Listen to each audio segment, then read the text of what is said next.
Seguimos con Santo Tomás de Aquino con su Suma contra Gentiles. Estamos en el libro tercero, capítulos 8 y 9.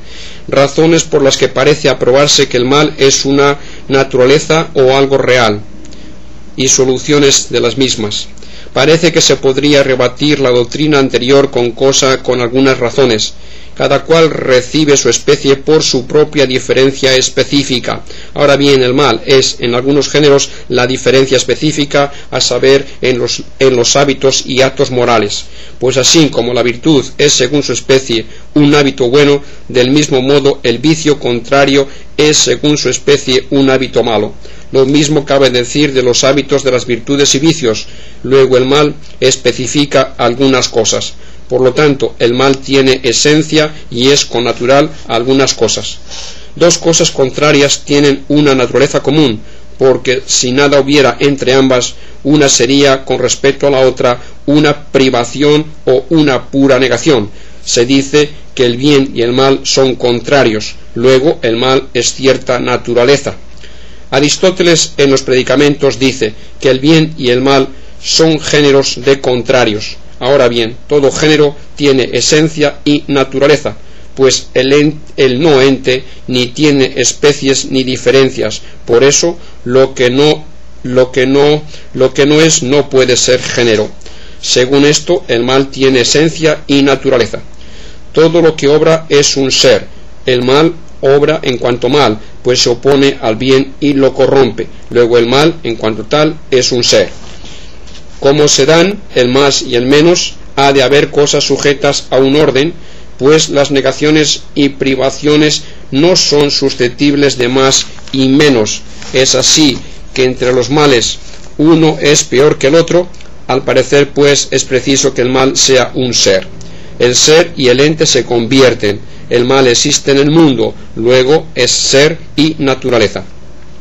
No es difícil resolver estas dificultades, pues el bien y el mal en lo moral se ponen como diferencias específicas, según indicaba la primera razón, porque lo moral depende de la voluntad, y una cosa cae bajo el género de lo moral cuando es voluntaria. Sin embargo, el objeto de la voluntad son el fin y el bien, y por esto lo moral se especifica por el fin, así como las acciones naturales se especifican por la forma del principio activo. Por ejemplo, la calefacción se especifica por el calor. Luego, como bien y mal se dicen con relación al orden universal al fin o a la privación del orden, es necesario que en lo moral el bien y el mal sean las primeras diferencias, puesto que en cada género ha de haber una primera medida. Ahora bien, la medida de lo moral es la razón. Según esto, en moral algo se dirá bueno o malo con relación al fin de la razón, porque en moral lo que recibe la especie de un fin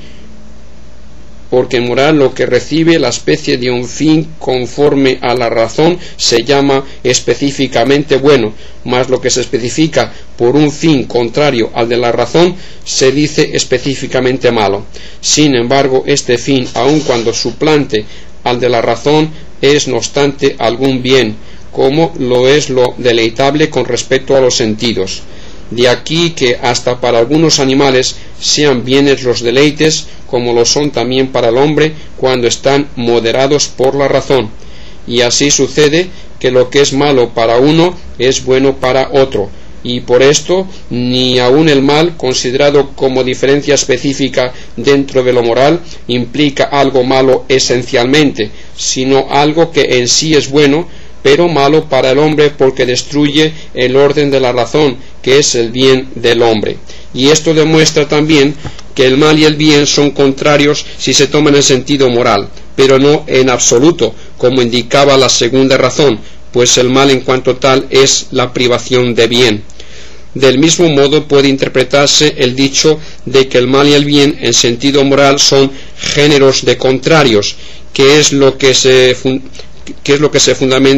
fundamenta la tercera razón, pues en las cosas morales contrarias o una y otra son malas, como la prodigalidad y la avaricia, o una cosa es buena y la otra mala, como la generosidad y la avaricia. Por lo tanto, el mal moral es género y diferencia, no en cuanto que es privación de un bien de razón, que es lo que llamamos mal, sino por la naturaleza de la acción o del hábito, ordenados a un fin que es opuesto al debido fin de la razón. Por ejemplo, un hombre ciego es un individuo humano, no por ser ciego, sino porque es este hombre. Y lo irracional es una diferencia del animal, no porque significa privación de razón, sino porque expresa una naturaleza que implica carencia de razón.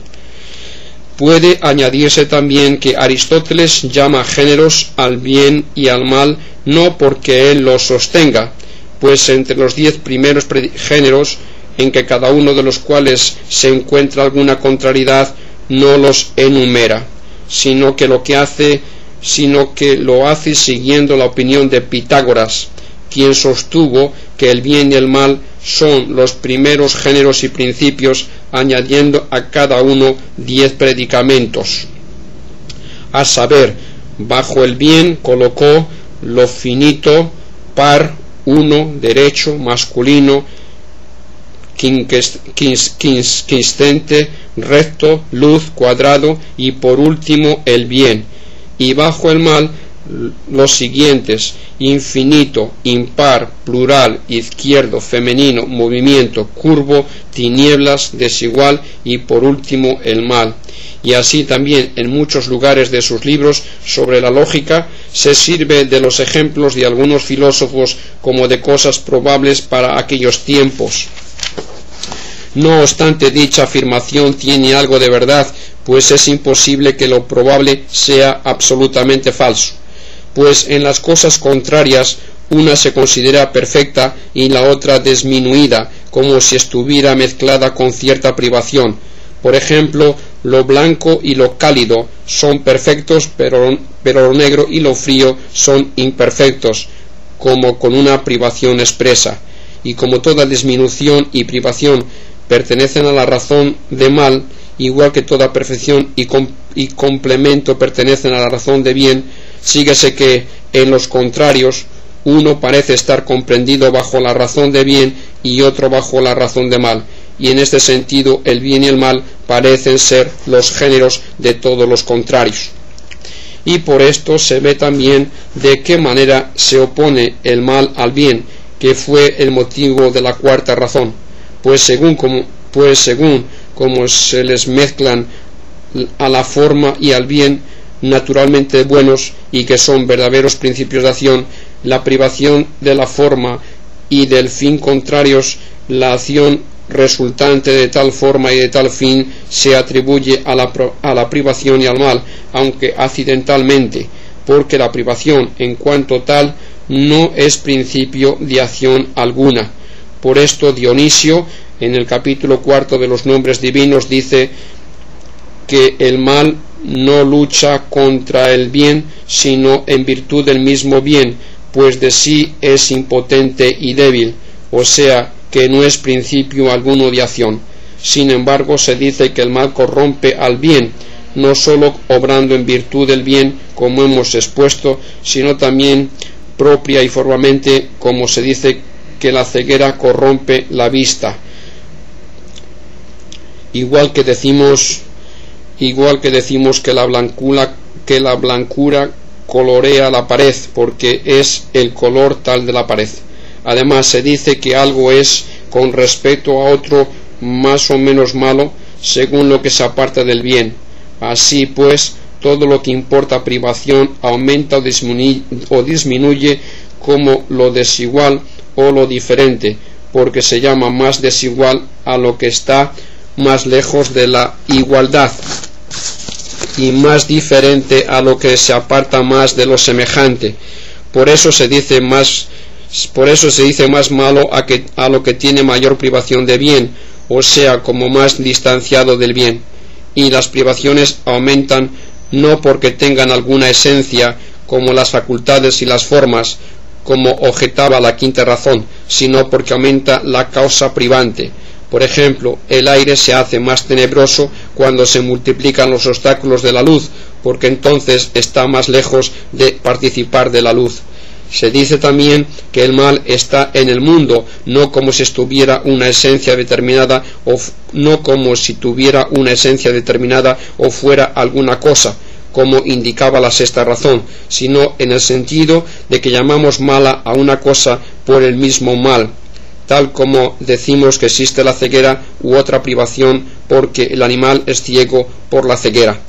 Porque el ente, como enseña el filósofo en su metafísica, se toma en dos sentidos: uno en cuanto significa la esencia de la cosa, y así se divide en 10 predicamentos. En este sentido, ninguna privación puede llamarse ente. Otro en cuanto significa la verdad de un juicio de composición, y así tanto el mal como la privación se llaman ente, en cuanto que se dice que algo está privado por la privación.